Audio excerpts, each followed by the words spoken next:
saya nak jemput ahli-ahli yang berhormat yang nak membuat penggulungan. Sila. Terima kasih Datuk Speaker. Sama juga yang berhormat yang telah jawab dalam soalan lisan boleh dielakkan. Ya, saya maklum Datuk Speaker, mana-mana soalan yang telah dibangkitkan dalam soalan lisan saya akan ketepikanlah. Okey Datuk Speaker, terlebih dahulu saya ingin mengambil kesempatan ini untuk merakamkan setinggi-tinggi tahniah kepada Yang Amat Berhormat Ketua Menteri atas pembentangan Rang Undang-Undang Perbekalan dan Usul Anggaran Pembangunan bagi tahun 2022 pada hari Jumaat yang lepas. Dengan tema mempercepat pencapaian Penang 2030 ataupun Accelerating Penang 2030, Kerajaan Negeri jelas komited dalam usaha memulihkan sektor ekonomi pasca pandemik COVID-19. Peruntukan yang akan disalurkan kepada projek-projek infrastruktur, tempatan banjir serta pengangkutan awam di negeri Pulau Pinang pada tahun hadapan diharap dapat membantu dan memacu pertumbuhan yang mampan serta mengurangkan impak negatif kepada ekonomi negeri kita. Datuk Speaker, saya bermula dengan Yang Berhormat Bertam yang telah membangkitkan beberapa isu berkenaan pembinaan projek membina jalan dari 2 lorong ke 4 lorong dari Permatan Pak Elong hingga Jabatan Merdeka. Sebagai maklumat Yang Berhormat, pihak kontraktor kini dalam proses memindahkan keluar plastik barriers dari kawasan yang sudah selesai pembinaan berbendul jalan iaitu roadside curb. Bagi lokasi di Jalan Pematang Manggis pula, proses pembinaan garisan jalan sedang dilaksanakan di tapak dan ianya dijangka siap dalam tempoh seminggu sebelum dibuka kepada pengguna jalan raya. Berkenaan sela masa lampu isyarat di persimpangan Pematang Sintok, tempoh masa telah diselaraskan sehingga 40 saat dalam satu pusingan ataupun 40 seconds in one cycle. Untuk isu pencahayaan di sepanjang jajaran, reka bentuk jalan ini merangkumi pembinaan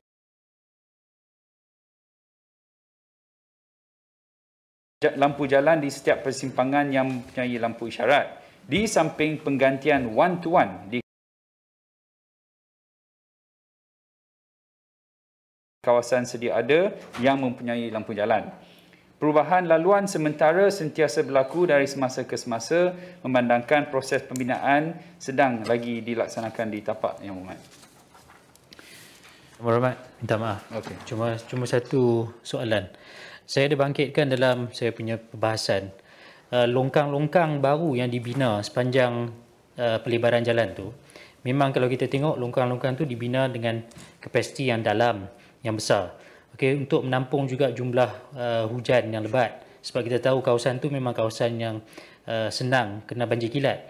So masalah dia sekarang ni, bila kita tengok longkang-longkang yang baru ni pun, dia dah dilitupi dengan pasir, dengan rumput liar. So setengah-setengah tempat tu, almost half daripada longkang tu dah pun dipenuhi dengan pasir. So sekiranya longkang-longkang ni tak dibersihkan, yang menjadi kerisauan adalah apabila hujan lebat yang berpanjangan, so air masih lagi akan melimpah keluar. So saya mohon kerajaan negeri tengok masalah ni. Terima kasih Yang Berhormat. Saya akan maklumkan kepada pasukan projek dari JKM Malaysia yang sedang mengelola projek tersebut, dan saya akan minta lah kalau boleh mengambil tindakan untuk clearkan sedimen tersebut. Yang Berhormat Bukit Tengah telah membawa beberapa isu, tapi saya rasa dalam soalan lisan telah pun dijawab. Yang Berhormat bahan lepas ada mohon penaktarafan laluan FT006 dari Teluk Kumbar ke Puspakom selain membangkitkan masalah kesesakan lalu lintas di Sungai Batu. Saya rasa Yang Berhormat tiap-tiap kali DUN pun ada bawa permohonan tersebut, tapi sebagaimana Yang Berhormat pun tahu, ini adalah jalan persekutuan lah. Namun begitu, JKR telah pun memohon melalui RMK 11, RMK 12. Setakat ini belum berjaya lagi, tapi akan dicuba lagi lah Yang Berhormat, jangan risau. Berkenaan kesesakan di Sungai Batu, antara puncanya juga adalah lampu trafik yang sedia ada. Jadi saya akan minta Majlis Bandaraya Pulau Pinang untuk semaklah agar sama ada fasa lampu trafik itu dapat dioptimumkan lagi. Selain daripada itu, dengan bantuan polis dan sebagainya kita cubalah. Tapi Yang Berhormat pun maklum, kawasan itu memang pada waktu puncak trafik yang sangat teruk lah. Yang Berhormat Jawi ada bangkitkan berkenaan perancangan untuk Sila. Okey, terima kasih YB Exco yang menjawab soalan. Memang setiap kali Yusidadun benda perkara yang sama saya bangkitkan. Cuma apa yang paling penting sekali, saya minta lah. Memang kita tahu kita dalam keadaan kerjaan yang berbeza, lagi susah lah untuk dapatkan pertukaran yang amat besar. Cuma dalam masa yang sama saya minta satu solusi yang sementara, action yang sementara. Macam YB Exco maklum tadi, ada kawalan trafik dan sebagainya, tapi perkara ini sebenarnya tidak berlaku. Ada berlaku, tapi bukan yang permanent. Itu sebab dalam perbahasan saya mohon, jika boleh kalau PDRM tak cukup manpower, kita mohon supaya MPP melalui wadah trafik dan sebagainya, mohonlah dia diletakkan secara tetap. Paling kurang kena ada 2 orang lah, satu di Lexis persimpangan tu, satu lagi di persimpangan Segar Batu. Dan masalah untuk setting lampu timing, lampu trafik dan sebagainya, saya tak nampak satu penyelesaian. Dia terpaksa menggunakan manual juga untuk handling. Terima kasih. Okay, terima kasih Yang Muhammad. Okeylah, saya akan panjangkan kepada MVP sekiranya boleh ada kaki tangan yang mencukupi, kalau boleh hantar traffic warden lah. Yang Berhormat Jawi ada bangkit mengenai perancangan membina sebatang jalan menghubungkan FT001 persimpangan Tol Jawi ke Batu Kawan Industrial Park 2 ataupun BKIP 2. Bagi makluman Yang Berhormat, projek ini telah pun dimohon dalam senarai projek RMK 12 di bawah tajuk projek membina dan menaik taraf jalan dari laluan persekutuan FT001 di Jawi ke persimpangan bertingkat Jabatan Kedua Pulau Pinang. Selain daripada itu, terdapat juga rancangan oleh pihak NCIA untuk menghubungkan lebuh raya baru iaitu Northern Corridor Highway dari Serdang ke Bandar Kasia, Batu Kawan melalui jalan FT001 dan BKIP 2 di masa depan. Mengulas dengan lebih lanjut berkenaan hujah-hujah Yang Berhormat Jawi berkenaan infrastruktur di BKIP 2 dan juga Bayram, PDC akan membina jalan dan jambatan melintasi Sungai Tengah yang akan menghubungkan Batu Kawan dengan BKIP 2. PDC juga akan menyediakan infrastruktur asas yang lain seperti sambungan bekalan air dan elektrik ke kawasan BKIP 2, termasuk pembinaan loji rawatan kumbahan berpusat serta pemasangan kabel fiber. Kajian sistem saliran EIA, TIA dan juga SIA akan dilaksanakan. EIA dan TIA sudah pun dilaksanakan, SIA sedang dilaksanakan bagi menilai kesan pembangunan terhadap persekitaran sedia ada. Projek naik taraf ini akan dilaksanakan mengikut dapatan daripada kajian-kajian yang diluluskan.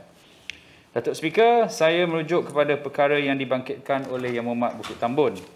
Antaranya keselakaan lalu lintas di Jalan Bukit Tambun, Jalan Batu Kawan, Jalan Perusahaan Valdor dan Jalan Persekutuan serta masalah kecacatan Jalan Perusahaan Valdor dan Jambatan Batu Kawan. Selain itu, Yang Berhormat juga bangkit mengenai isu jalan sambungan ataupun missing link di antara Jalan Tasik Mutiara 10 ke Jalan Hijauan 1. Untuk pengetahuan Yang Berhormat, pihak JKR telah melantik juru ukur untuk menjalankan kerja-kerja ukur sempadan bagi cadangan pelebaran susul kiri dari Jalan FT001 ke Jalan Perusahaan Valdor. Pada masa yang sama, projek menaik taraf persimpangan tersebut telah pun dimasukkan dalam RMK 12 untuk kelulusan di peringkat kementerian. Berkenaan Jambatan Batu Kawan pula, status kemajuan semasa adalah 69%. Seperti mana Yang Berhormat sendiri maklum, projek ini sepatutnya sudah siaplah. Namun ada kelewatan yang berpunca daripada keruntuhan pier kedua. Perunding geoteknikal yang dilantik dari Kuala Lumpur telah pun menyiasat dan mendapati bahawa punca kejadian adalah akibat pembinaan temporary working platform. Pihak kontraktor dipertanggungjawabkan ke atas kerja-kerja pembaikan dan tarikh kesiapan baru adalah Mei 2023. Manakala bagi projek Jambatan Valdor, status kemajuan adalah 95% dan dijangka siap pada suku kedua tahun 2022. Bagi sambungan Jalan Valdor, kerja premix sedang dijalankan dan dijangka siap pada awal tahun 2022. Berkenaan dengan missing link antara Bandar Tasik Mutiara dan Hijauan Hills, sebenarnya Yang Berhormat perkara ini telah dibawa ke perhatian Kerajaan Negeri dan keputusan telah pun dibuat di peringkat MMK untuk mengenakan syarat pembinaan jalan sepanjang 380 meter tersebut iaitu missing link kepada pemaju Tetuan Palmington Sdn Bhd apabila sebarang permohonan pelan kebenaran merancang dibuat bagi apa-apa projek di dalam dan juga di sekitar kawasan Bandar Tasik Mutiara. Jadi sebaik sahaja KM masuk, dia akan disyaratkan untuk membina jalan tersebutlah. Datuk Speaker, Yang Berhormat Seberang Jaya ada bangkit beberapa isu lah mengenai kesesakan lalu lintas. Bagi maklumat Yang Berhormat Seberang Jaya, Bulatan Seberang Jaya merupakan jalan negeri dan telah pun dinaik taraf daripada 2 lorong ke 3 lorong pada tahun 2018. Walau bagaimanapun, bulatan ini tiada lagi ROW yang mencukupi bagi pelebaran kepada 4 lorong. Jalan Pematang Pauh pula yang diadu oleh Yang Berhormat Seberang Jaya sebenarnya adalah Jalan Persekutuan FT 3111. Dan JKR telah pun mengangkat permohonan pelebaran ini ke peringkat kementerian. Mungkin Yang Berhormat Seberang Jaya tak ada di sini, tapi dia mungkin ada hubungan yang baik dengan Kerajaan Persekutuan, so mungkin beliau boleh minta pelebaran tersebutlah, ya, mungkin boleh berjaya. Yang Berhormat Sungai Aceh telah menimbulkan masalah kesesakan jalan di kawasan Sungai Aceh. Bagi maklumat Yang Berhormat, kesesakan lalu lintas di Jalan Persekutuan dari Simpang 4 ke Simpang 9 adalah disebabkan kapasiti jalan sedia ada telah mencapai tahap tepu serta tidak dapat menampung isi padu kenderaan khususnya pada waktu puncak. Lampu isyarat di persimpangan sepanjang Jalan Persekutuan berfungsi sebagai kawalan lalu lintas dan memberi kemudahan untuk pengguna jalan raya untuk membuat belokan. Cadangan penambahbaikan seperti berikut boleh dilaksanakan bagi meningkatkan kelancaran aliran lalu lintas di Jalan Persekutuan, yakni pelebaran jalan bagi meningkatkan kapasiti jalan, penutupan operasi lampu isyarat di beberapa persimpangan sepanjang Jalan Persekutuan serta naik taraf persimpangan kepada persimpangan bertingkat. Walau bagaimanapun, penutupan lampu isyarat hanya dapat dipertimbangkan apabila pihak JKR dapat menyediakan pusingan U di lokasi yang bersesuaian bagi memberi kemudahan kepada pengguna jalan raya. Datuk Speaker, sebelum saya masuk kepada isu-isu berkait dengan tempatan banjir, saya ingin mengambil kesempatan ini sebenarnya untuk maklumkan bahawa pada perbahasan kali ini saya mendengar dan perhatikan banyak pujian-pujian oleh Yang Berhormat sekalian terhadap Jabatan Pengairan dan Saliran Negeri Pulau Pinang. Jadi saya pun ingin mengambil kesempatan ini untuk merakamkan penghargaan yang tidak terhingga kepada seluruh pasukan JPS Negeri Pulau Pinang yang diketuai oleh Engineer Zainuddin dan pasukan beliau, Timbalan Pengarah UI, semua JD dan juga seorang pegawai yang baru sahaja ditukar ke negeri Perak yang telah mengelola semua projek-projek high impact di negeri Pulau Pinang dari permulaan sehingga habis, iaitu Encik Yogen yang telah pun dinaik pangkat menjadi JD di Perak. Jadi kerajaan negeri memang terhutang budi kepada semua pegawai-pegawai ini yang telah bertungkus lumus untuk membendung masalah banjir di negeri Pulau Pinang. Namun saya menggunakan perkataan membendung lah. Nak menyelesaikan tu lain cerita Yang Berhormat, sebab Yang Berhormat pun perlu faham bila kita bincang isu banjir ni tiada penyelesaian 100%. Yang paling banyak kita boleh buat adalah untuk menampung tahap hujan pada tahap-tahap yang tertentu. Sekiranya hujan yang terlalu lebat yang melebihi tahap yang direka bentuk, sememangnya akan banjir juga. Saya harap Yang Berhormat pun boleh faham. Okey, Datuk Speaker, berkenaan dengan hal ini, Yang Berhormat Sungai Dua telah minta senarai projek-projek tempatan banjir oleh Kerajaan Negeri dan Kerajaan Persekutuan. Senarai ini agak panjang, jadi saya akan bagi secara bertulis lah kepada Yang Berhormat Sungai Dua. Yang Berhormat Pematang Berangan telah menimbulkan isu banjir kilat di kawasan Simpang 3, Pokok Macang, Pokok Tampang dan Taman Desa Arah Permai, Arah Kuda. Sebagai maklumat Yang Berhormat, sistem peparitan kampung di Simpang 3, Pokok Macang dan Pokok Tampang terletak di atas tanah milik dan memerlukan kebenaran tuan tanah bagi membolehkan kerja-kerja pembaikan dilaksanakan. Bagi longkang-longkang yang terlibat, pihak MPKK dan juga penduduk sedang dalam proses mendapatkan kebenaran bertulis daripada pemilik tanah. Walau bagaimanapun, pentadbiran ini sentiasa memantau dan melaksanakan segera pembaikan di kawasan yang sudah pun diberi kebenaran oleh pemilik tanah. Sebagai contoh, pada tahun 2021, Kerajaan Negeri telah melaksanakan kerja-kerja pembaikan parit di Kampung Cegar dan Kampung Banggol di Kadun Pematang Berangan dengan kos pembaikan sebanyak RM130,000. Bagi Taman Desa Arah Permai, pihak pemaju sedang dalam proses menyelesaikan isu banjir dengan menaik taraf sistem pemparitan sedia ada serta membina parit pintasan untuk menyelesaikan sepenuhnya isu terbabit. Antara skop penaik tarafan adalah pembinaan parit monsun 3.6 meter di hadapan taman perumahan tersebut. Status semasa pihak pemaju sedang dalam proses mendapatkan kelulusan daripada pihak JKR bagi kerja-kerja pembinaan parit pintasan merentangi Jalan Arah Kuda. Di samping itu, kerja-kerja penambahbaikan kolam takungan sedia ada juga sedang dilaksanakan di tapak. Datuk Speaker, Yang Berhormat Batu Lancang ada bangkit isu Solovan Prah. Sukacita dimaklumkan tender projek tersebut telah diiklankan pada 17 November dan lawatan tapak telah diadakan pada 24 November. Tarikh tutup iklan dijadualkan pada 23 Disember dan pelantikan kontraktor dijangka akan dibuat pada pertengahan bulan Februari. Yang Berhormat. Yang Berhormat Batu Lancang juga bangkit mengenai parit monsun di bawah Jalan Kurau yang kurang diselenggara akibat isu bidang kuasa yang tidak jelas. Berkenaan isu ini, JPS akan mengaturkan mesyuarat bersama MBBV untuk mencari penyelesaian yang terbaiklah. Yang Berhormat Jawi ada sentuh... Tuan Speaker. Sila. Sorry, untuk soalan tentang kekukuhan parit monsun di bawah Jalan Kurau itu.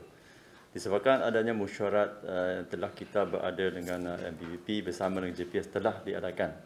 Tapi dengan mesyuarat yang paling baru ni bersama dengan Pejabat DO, JPS pula tolak dikatakan bukan under skop mereka. Dan mereka tolak balik kepada MPP. So, begitulah dia tolak datang, tolak pergi. So, tak dapat selesaikan. So, sekarang saya memohon JPS untuk, bukan penyegaran, untuk menyiasat segi kekukuhan jalan di parit monsun di Jalan Kurau itu. Disebabkan adanya berlaku keruntuhan di Solok, Perak dan juga berlaku sekali keruntuhan dalam tahun 2005 di Jalan Kurau juga. So saya takut ianya berulang seperti apa yang berlaku di Sarawak Perak. Terima kasih. Baik, terima kasih Yang Berhormat.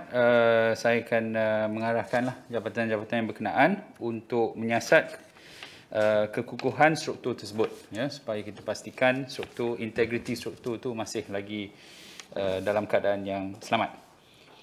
Yang Berhormat Jawi ada sentuh berkaitan masalah infrastruktur di BKIP 2 di Baram. Untuk maklumat Yang Berhormat, pembangunan BKIP 2 keseluruhannya melibatkan kawasan seluas 1,327 ekar. Kerja tambun tanah yang sedang berlangsung melibatkan pembangunan fasa pertama iaitu seluas 100 ekar. Pembinaan infrastruktur seperti rumah pam berkapasiti tinggi dan sistem saliran yang sempurna dengan kapasiti yang mencukupi adalah amat mustahak bagi menjamin pembangunan yang mampan dan mengelak daripada berlaku masalah di masa depan. Cadangan tersebut telah disampaikan oleh JPS kepada penggerak projek iaitu PDC melalui siri bengkel dan ulasan secara bertulis. Ianya adalah keperluan yang penting khususnya kerana kawasan Baram ini adalah satu kawasan dataran banjir ataupun floodplain di seberang perai selatan. Yang Berhormat Jawi juga bangkit mengenai Sungai Jawi. Sebagai makluman, JPS melalui peruntukan kerajaan negeri telah menyediakan kajian pelan induk tempatan banjir dan sistem saliran mesra alam iaitu Drainage Master Plan bagi SPS yang disiapkan pada tahun 2017. Melalui kajian yang menyeluruh dan komprehensif ini, dianggarkan bahawa RM835 juta diperlukan bagi kos pembangunan infrastruktur kawalan banjir di seluruh SPS. Kos yang dianggarkan untuk pembangunan Sungai Jawi pula adalah sebanyak RM383 juta. Oleh kerana melibatkan kos yang tinggi, JPS telah merancang pembangunan secara berperingkat berdasarkan keutamaan. Bagi Sungai Jawi, JPS telah memohon peruntukan daripada Kerajaan Persekutuan sebanyak RM70 juta bagi cadangan menaik taraf Sungai Jawi dalam RMK 12, namun permohonan telah ditolak. Melihat kepada kepentingan dan keperluan yang mendesak, JPS akan pohon semula cadangan projek ini dalam rolling plan ketiga dalam RMK 12. Merujuk kepada kelulusan peruntukan untuk menaikkan aras tebing Sungai Jawi yang baru diluluskan oleh Kerajaan Negeri, JPS akan meneliti cadangan-cadangan yang disyorkan oleh Yang Berhormat. Kerja-kerja akan dilaksanakan berdasarkan jumlah peruntukan yang diterima serta keperluan-keperluan teknikal yang lain. Keadaan sungai yang sempit, cerun tebing yang curam dan rizab sungai yang terhad adalah antara cabaran utama dalam rangka cadangan kerja-kerja naik taraf di kawasan ini. Walau bagaimanapun, JPS akan sedaya upaya menyampaikan perkhidmatan yang terbaik untuk kesejahteraan penduduk di kawasan ini. Datuk Speaker, merujuk kepada projek RTB Teluk Kumbar, Yang Berhormat Bayan lepas memohon kerajaan negeri membuat perancangan awal bagi fasa-fasa akan datang, termasuk pembinaan retention pond, menaik taraf parit-parit dan sungai-sungai sedia ada, dan juga merancang pengambilan tanah. Bagi maklumat Yang Berhormat, projek RTB Teluk Kumbar yang sedang dilaksanakan telah direka bentuk untuk memberi tahap perlindungan sehingga 20 ARI dan dijangka siap pada penghujung tahun ini. Selepas itu, JPS akan menjalankan penilaian outcome terhadap projek tersebut. Berdasarkan penilaian tersebut, JPS akan merangka semula cadangan projek fasa kedua yang akan memberi tahap perlindungan 50 ARI dan disusuli dengan permohonan peruntukan. Antara cadangan komponen kerja dalam projek fasa kedua adalah termasuk pembinaan kolam takungan banjir, membina ban dan juga pengambilan tanah sudah tentu akan terlibat. Yang Berhormat Bukit Tambun telah menimbulkan masalah struktur box culvert di Sungai Kecil berhadapan dengan nibung tebal paper mill. Sebagai maklumat Yang Berhormat, punca utama kejadian limpahan air Sungai Kecil di kawasan tersebut adalah disebabkan saiz struktur pembetung yang kecil ataupun culvert lah. JPS telah mengambil tindakan proaktif dengan mengutamakan cadangan naik taraf pembetung tersebut dengan jabatan baru di bawah RTB Sungai Kecil. Cadangan naik taraf tersebut masih dalam peringkat reka bentuk terperinci dan iklan tender dijadualkan pada tahun 2022. Jadi lagi satu RTB besar di kawasan SPS lah. Yang Berhormat Bukit Tambun turut membangkit isu banjir di Kampung Sepulau, Kampung Setu serta persimpangan Jalan Cangkat dan Jalan Persekutuan. Sebagaimana Yang Berhormat maklum, banjir di Kampung Setu dan persimpangan Jalan Cangkat, Jalan Persekutuan adalah berpunca daripada limpahan air Sungai Jawi apabila kawasan Tadahan menerima jumlah taburan hujan yang tinggi. Keadaan ini bertambah buruk apabila terdapat halangan aliran Sungai Jawi oleh struktur jambatan Jalan Persekutuan dan Jalan Negeri yang dibina terlalu rendah. Bagi perancangan jangka masa panjang untuk mengurangkan risiko banjir di kawasan tersebut, JPS telah memohon peruntukan daripada Kerajaan Persekutuan sebanyak 70 juta ringgit bagi cadangan menaik taraf Sungai Jawi di dalam RMK 12. Walau bagaimanapun, permohonan ini telah ditolak, tapi akan dipohon semulalah Yang Berhormat. Bagi Kampung Setu, rekod JPS menunjukkan kawasan tersebut merupakan kawasan yang paling kerap berlaku banjir di SPS. Pembangunan di kawasan sekeliling Kampung Setu telah menjadikannya sebagai kawasan beraras paling rendah.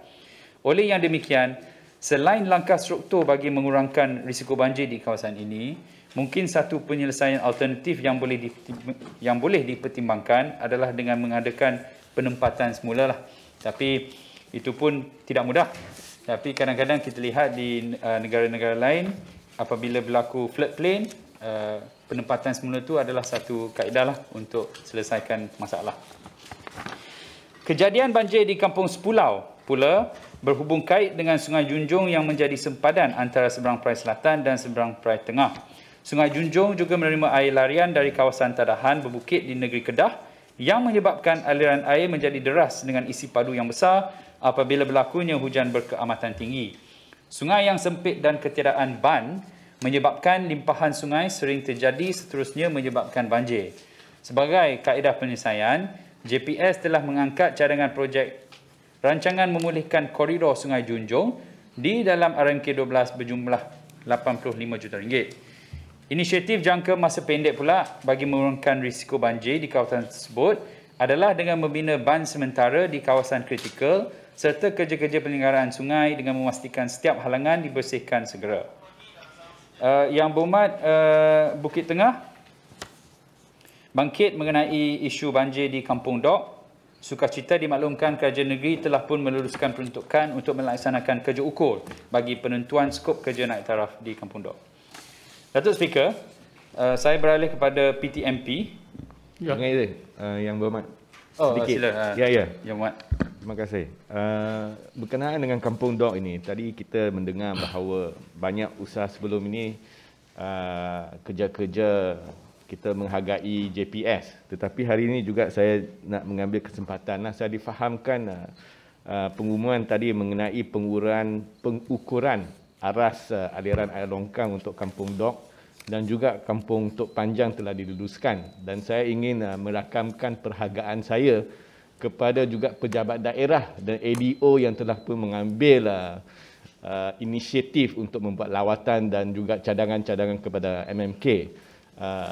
Ini adalah satu perkara yang saya nak katakan. Yang kedua, berkenaan dengan tadi yang disebutkan Sungai Junjung, long term planning dan sebagainya. Saya ingin membangkitkan isu sekali lagi berkenaan dengan climate crisis yang sudah tentu dalam masa jangka panjang daripada 2050 sampailah kepada hujung century ini 2100, kita akan melihat kesan di mana jumlah hujan yang akan turun di kawasan Pulau Pinang dan Malaysia ini dia akan meningkat, dan ini boleh mengakibatkan lebih banyak hujan dan juga banjir.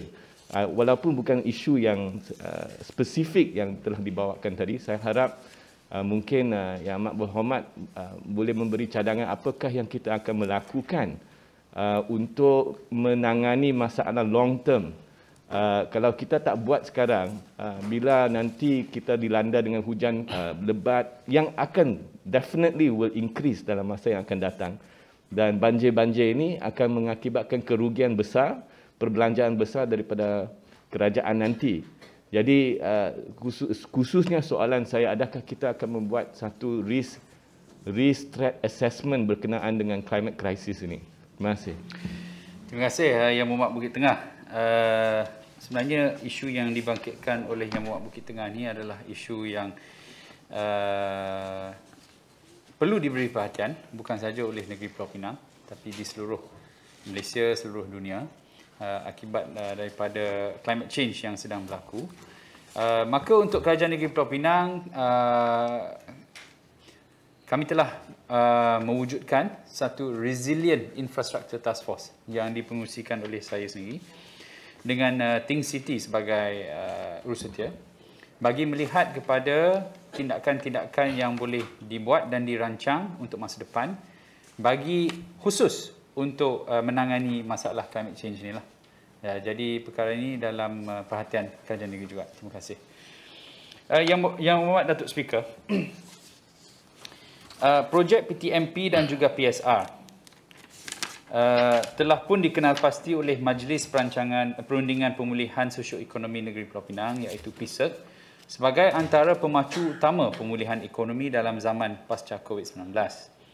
Berkenaan projek ini, Yang Berhormat Macam Bubuk telah mengajukan soalan mengenai kriteria ESG. Namun saya rasa dalam soalan lisan saya telah pun cover, Yang Berhormat Datuk Speaker. Jadi saya akan ke soalan yang seterusnya.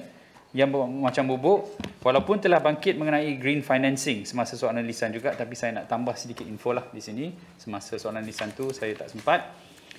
Untuk maklumat Yang Berhormat, green financing menggalakkan dan menyokong aliran kewangan dan perkhidmatan berkaitan ke arah pelaksanaan pembangunan, model perniagaan, pelaburan, perdagangan, ekonomi, projek sosial dan mesra alam sekitar serta dasar-dasar yang lestari atau mampan. Kerajaan negeri percaya pembiayaan hijau ataupun green financing dapat digunakan untuk membiayai projek PTMP. Malah, buat pengetahuan Yang Berhormat, saya sendiri telah dijemput untuk membuat pembentangan berkenaan projek PSR di 6th OECD Forum on Green Finance and Investment yang telah berlangsung di Paris, Perancis pada tahun 2019. Ini sebelum zaman COVID lah, Datuk Speaker. Secara dasarnya, projek PSR telah mendapat sambutan yang baik ya, dalam persidangan antarabangsa tersebut dalam kalangan pemain industri serta institusi-institusi keuangan antarabangsa.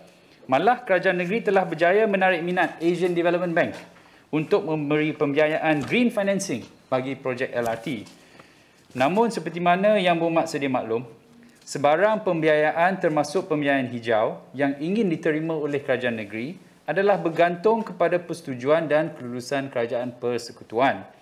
Malangnya, setelah pertukaran kerajaan berlaku pada awal tahun 2020, antara keputusan yang dibuat oleh kerajaan baru adalah untuk membatalkan pembiayaan projek LRT oleh Asian Development Bank. Jadi malanglah ya, dah tukar. Sebelum tu Menteri Kewangan sebelum tu memang telah beri banyak bantuan ya dari segi kelulusan. Perdana Menteri sebelum tu pun ada bagi kelulusan ya untuk Pulau Pinang menerima pembiayaan daripada Asian Development Bank ni lah. Tapi malangnya telah ditarik balik oleh Menteri Keuangan yang baru. Sekali lagi nampaknya Pulau Pinang dimangsakan. Walaupun pembiayaan itu kita bukan minta duit daripada Kerajaan Persekutuan pun, Datuk Speaker. Kita minta daripada institusi kewangan antarabangsa. Yang kita minta daripada Kerajaan Persekutuan hanyalah persetujuan. Itu pun boleh tarik balik. Sudah diberi boleh ditarik balik. Inilah nak buat macam mana, Datuk Speaker. Mungkin Yang Berhormat Seberang Jaya boleh bantu sikit. Ya, minta laluan sekejap. Ya, terima kasih Yang Berhormat Tanjung Bunga. Saya rasa amat mengecewakan kalau Kerajaan Persekutuan tidak menyokong negeri Pulau Pinang dalam perkembangan dan pembangunan negeri kita. So, oleh itu saya harap di sini rakan-rakan daripada pembangkang di sini mungkin boleh membawa ini kepada Kerajaan Persekutuan kerana tak setia patut di negeri Pulau Pinang dan bukan di tempat lain macam negeri Kedah. Terima kasih. Ya, saya setuju dengan Yang Berhormat Abdullah Tikus. Minta penjelasan. Ya.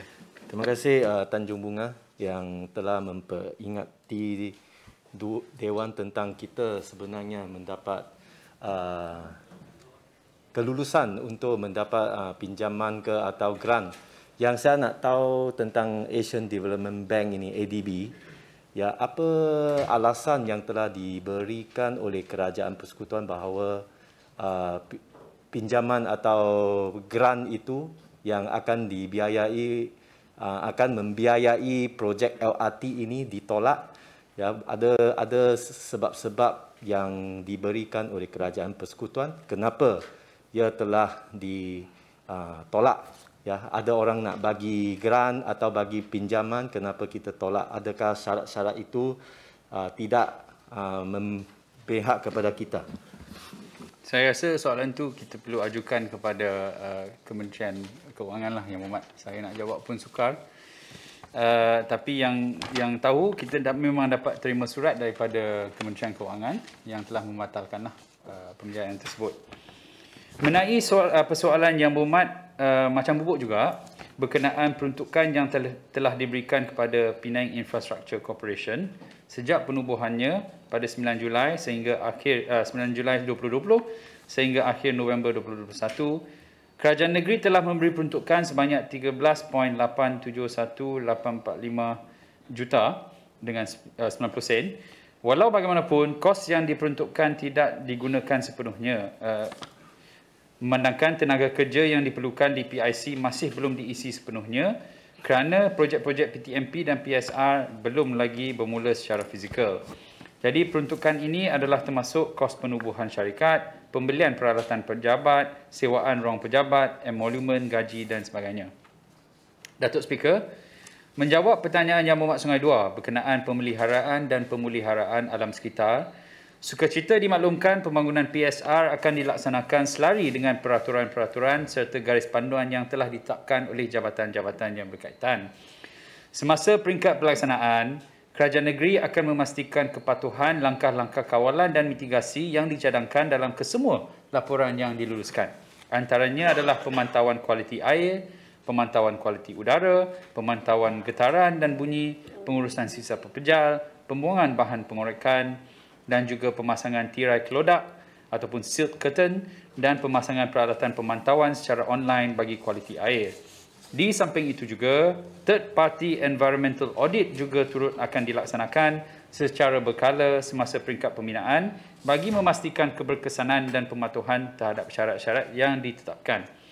Selain itu, pembangunan PSR juga merangkumi inisiatif-inisiatif hijau untuk menjaga alam sekitar. Antaranya adalah penyediaan 20% tanah Pulau A untuk mewujudkan taman awam, terusan air, tanah bencah ataupun wetlands, dataran banjir, floodplains dan juga bioswales untuk memperkasakan kepelbagaian biologi dan mencegah banjir serta menanam pokok bakau di tanah seluas 20 ekar untuk mewujudkan habitat baru dan kawasan nursery untuk ikan dan udang. Pokok bakau sebagai penyerap karbon yang baik juga boleh membantu mengatasi pemanasan global.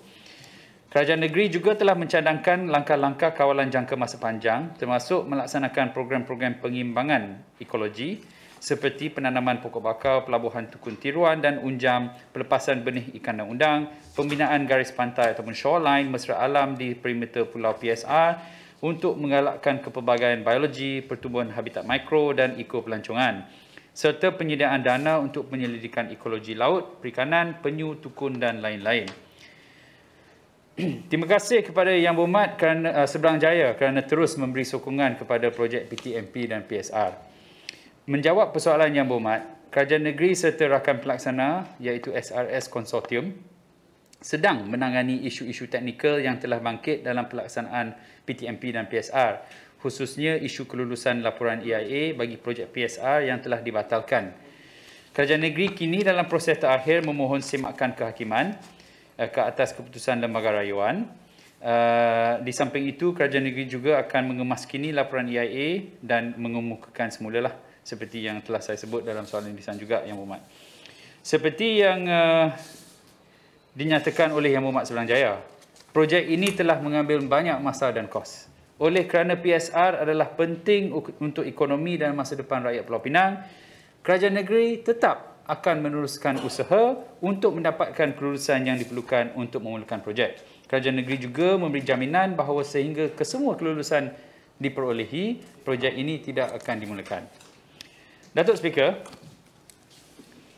Negeri Pulau Pinang sememangnya merupakan perintis dalam usaha menggalakkan penggunaan pengangkutan awam dalam kalangan rakyat. Oh, sila Pak Semandaya. Terima kasih Yang Berhormat Tanjung Bunga atas komitmen yang diberikan untuk meneruskan projek PSR ini. Tetapi antara perkara yang saya bangkitkan apabila kita merujuk kepada ucapan belanjawan Yang Amat Berhormat Ketua Menteri, PTMP terutamanya projek LRT Pulau Pinang ini dikaitkan sekali dengan projek PSR. Kerana kalau ikut kepada yang disediakan oleh Kerajaan Negeri, projek Transport Master Plan ni deponya tu ada di atas pulau yang nak dibina. Sebab tu saya bangkitkan dalam perbahasan saya bahawa jika ini dikaitkan bersekali, maka you jeopardize the whole project perancangan Kerajaan Negeri, termasuk dari segi menyelesaikan masalah kesesakan lalu lintas, mewujudkan public transportation yang lebih baik. Adakah Kerajaan Negeri bercadang untuk memisahkan dua projek ini supaya kelulusan untuk PTMP pun ada masalahnya yang tersendiri. Jadi bila dikaitkan pula dengan satu lagi masalah yang lebih besar, iaitu PSR, maka saya takut-takut nanti kerana PSR tak lulus, maka Kerajaan Negeri terus ambil keputusan untuk batalkan juga projek Yang Berhormat PTMP. Seberang Jaya, saya nak pembetulan sikit. Yang jeopardize the whole project adalah Kerajaan Persekutuan, bukan Kerajaan Negeri Pulau Pinang. Saya rasa itu fakta harus diperbetulkan. Terima kasih. Yang Berhormat, I think we are here to discuss facts. Jeopardize in the sense that EIA is being submitted. It's a process. It's a due process. We respect the process.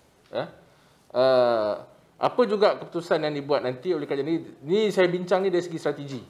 Maknanya kalau PTMP itu dilihat berasingan daripada PSR, makna mungkin alignment depo tu mungkin perlu dipindahkan supaya we can start first the PTMP. Sebab kalau saya rasa projek Transport Master Plan ni disokong oleh semua. Saya ingat adun-adun di sini pun sokong, termasuk adun pembangkang. Cuma isu PSR ni memang ada perbeza pandangan lah. Adun kerajaan pun tak sokong PSR. Ahli parlimen kerajaan pun tak sokong PSR. Jadi saya tak tahulah, Esko mungkin ada yang cakap sokong, dalam hati tak sokong, mungkin ada. Pendek kan? Saya tak pasti. Jadi sebab tu saya sebut tadi, my concern is the PTMP project. Jelas lah. Yang mana saya harap kalau boleh Kerajaan Negeri pertimbangkan untuk pisahkan dua projek ini supaya PTMP dapat dilaksanakan dulu. Terima kasih Yang Berhormat Seberang Jaya. Kerajaan Negeri mengambil maklum. Dan seperti mana yang telah saya sebut hari itu semasa sesi soalan lisan, Kerajaan Negeri memang ada perancangan, telah sedang mengkaji sama ada kita boleh memanggil satu RFP pada tahun depan, iaitu RFP ini akan merangkumi option di mana sekiranya PSR ni tidak menjadi model pembiayaan, mungkin model pembiayaan lain boleh dipertimbangkan. Jadi ini antara fallback plan lah Tapi kerajaan negeri sememangnya yakin, Yang Muhammad, yakin bahawa segala pematuhan telah pun dibuat, segala syarat yang dikenakan telah pun dipatuhi, dan kerajaan negeri yakin bahawa laporan EIA yang akan diberi kepada Jabatan Alam Sekitar akan diluluskan sekali lagi, Yang Muhammad. Jangan lupa EIA yang terdahulu bukan tidak diluluskan. Dia cuma atas alasan teknikal yang kerajaan negeri memang tidak setuju, telah pun berlaku pengenepian kelulusan tersebut. Tidak bermaksud ada masalah dengan EIA tersebut, Yang Muhammad. Jadi kita yakin isu yang dibangkitkan dalam keputusan lembaga rayuan tersebut telah pun selesai. PSR telah pun digazetkan dalam rancangan struktur negeri. Jadi tidak timbul lagi isu yang sama. Jadi kita yakinlah kali ini kita boleh dapat kelulusan dan boleh mula kerja tanpa masalah. Yang berhormat, peringatkan Yang berhormat tinggal 5 minit. Oi, 5 minit.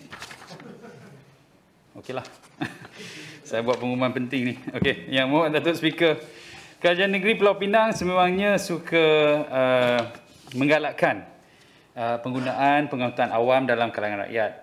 Ya, dari dulu kita telah bermula dengan perkhidmatan Central Area Transit di Georgetown, ya, bas percuma di Georgetown, dan kemudian telah diperkenalkan BEST ataupun Bridge Express Shuttle Transit yang masih lagi berlangsung setelah berbanyak tahun, yang di mana kita mengadakan bas percuma juga, ya, dari seberang ke pulau.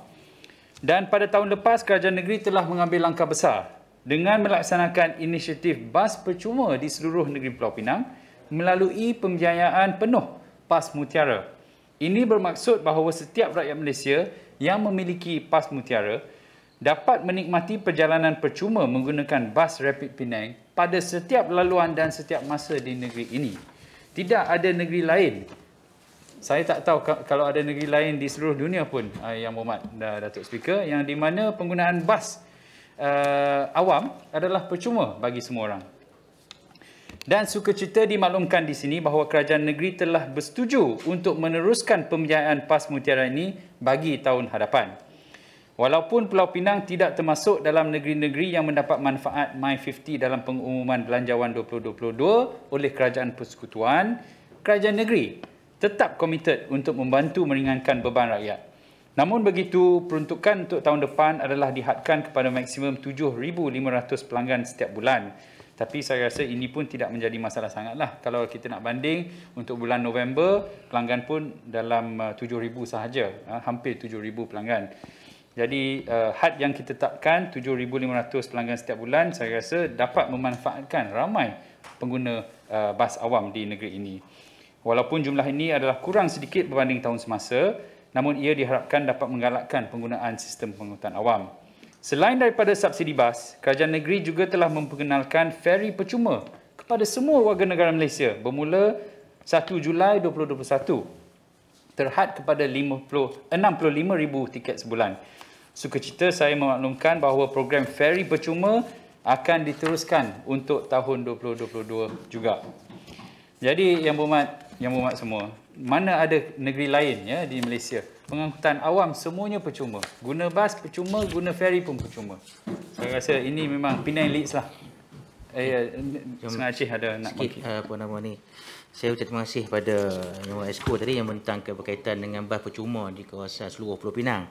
Tapi yang amat menduka ceritakan bahawa bas rapid di kawasan Sungai Aceh telah dibatalkan, dan ia amat penting untuk pengguna-pengguna termasuk pelajar-pelajar sekolah di kawasan Sungai Aceh. Bahkan perkara tersebut juga saya pernah bangkitkan bahawa pembatalan walaupun alasan dikatakan bahawa tidak menguntungkan, tapi saya minta pertimbangan atas jasa baik pihak Esko dan juga kerajaan negeri supaya diadakan kembali rapid percuma kepada sekurang-kurangnya waktu persekolahan, pada waktu pagi dan waktu pulang. Kerana ini di kawasan Sungai Aceh ni kita tidak maklum bahawa dia pinggiran di kawasan Pulau Pinang ni, dan kita minta supaya dalam orang kata apa keistimewaan yang tempat Pak Ilan dapat supaya dia tidak dipinggirkan kawasan Sungai Aceh. Terima kasih. Terima kasih Yang Berhormat. Sungai Aceh akan dipanjangkanlah, ya, penggunaan Yang Berhormat itu kepada pihak Rapid Penang. Okey. Yang Berhormat Komta ada mengutarakan cadangan agar bas Hino yang kini sedang dalam tempoh percubaan oleh Rapid Penang disediakan tempat duduk. Untuk makluman, bas Hino merupakan bas percubaan dengan kerjasama antara Rapid Penang dan Hino Motors. Cadangan agar tempat duduk disediakan akan dipanjangkan juga kepada pihak Rapid. Yang Berhormat Komta juga ada mencadangkan agar Kerajaan Negeri berbincang dengan Kerajaan Persekutuan untuk memperolehi 100 buah bas elektrik. Yang ni Kerajaan Negeri memang setujulah. Kita memang duk minta. Tapi ini adalah keputusan akhir adalah daripada Kementerian dan juga pihak prasarana. Yang Berhormat Pengkeluaran Kota telah bangkitkan isu mengenai jadual waktu perjalanan feri. Sebagai makluman Yang Berhormat, pihak Penang Port Sdn Bhd PPSB telah mengeluarkan jadual perjalanan yang baru bermula 20 November yang lalu, di mana kekerapan pada waktu puncak adalah 30 minit manakala pada waktu bukan puncak adalah 1 jam. Yang Berhormat juga turut mengesyorkan agar perjalanan feri bermula lebih awal sebelum jam 7 pagi agar lebih ramai penumpang seperti pelajar dan pekerja dapat menggunakan perkhidmatan feri. Kerajaan Negeri setuju dan akan berbincang dengan pihak PPSB lah ya mengenai cadangan-cadangan ini supaya perkhidmatan feri dapatlah ditambah baik. Okey, Datuk Speaker, sebagai nak mengakhirilah last issue, saya nak bercakap sedikit tentang inisiatif digital. Bagi memastikan ketersediaan negeri Pulau Pinang menjelang era digital, Kerajaan Negeri telah mewujudkan agensi baru iaitu Digital Penang yang bertanggungjawab untuk merangka hala tuju digital dalam 4 sektor kritikal iaitu infrastruktur digital, ekonomi digital, tadbir urus digital dan juga community digital. Sejak penubuhannya pada April 2020, Digital Penang telah pun merangkakan Pelan Induk Transformasi Digital ataupun Digital Transformation Master Plan yang merangkumi rancangan-rancangan jangka masa pendek, sederhana dan panjang.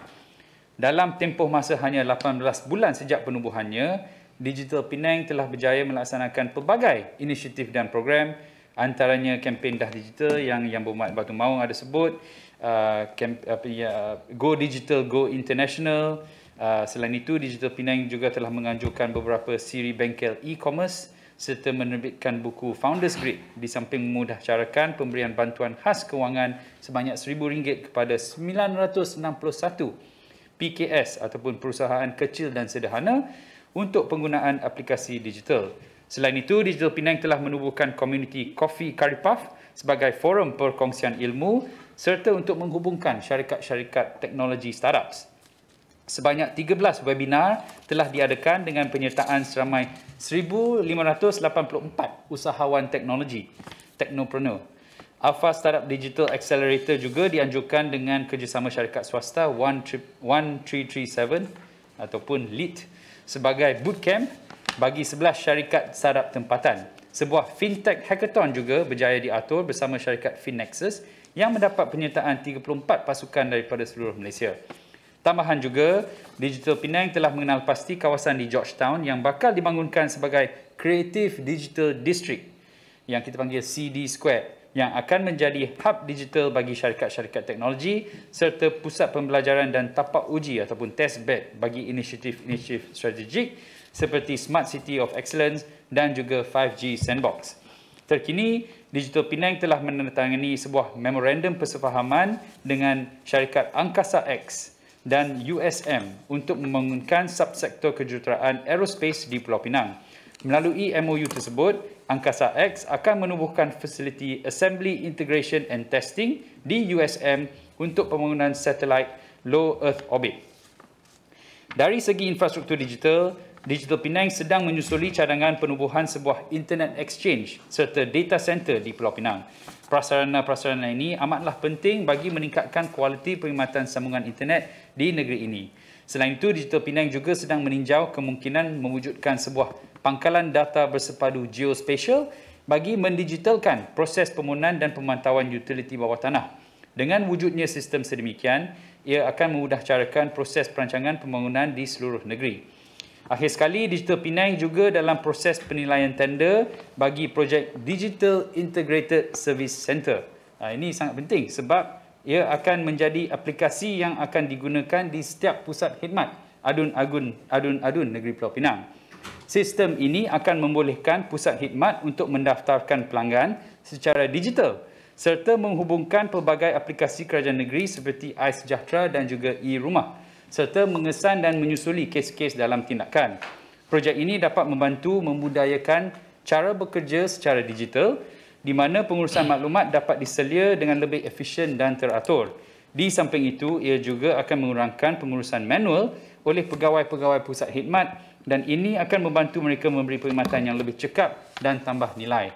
Jadi dalam masa depan, orang masuk pusat khidmat kita, minta IC, cucuk dalam mesin, semua data sudah keluar. Kita boleh tengok dia punya sejarah mendapat MySejahtera, sejarah mendapat bantuan apa-apa. Kita pun boleh lihat sekiranya ada aduan yang telah dibuat oleh orang tersebut, sama ada aduan tersebut telah selesai atau tidak. Jadi ini akan membantu mendigitalkan ya, perkhidmatan adun-adun di negeri Pulau Pinang. Jadi Yang Berhormat Datuk Speaker, ada masa lagi? No. Cukup? Okey.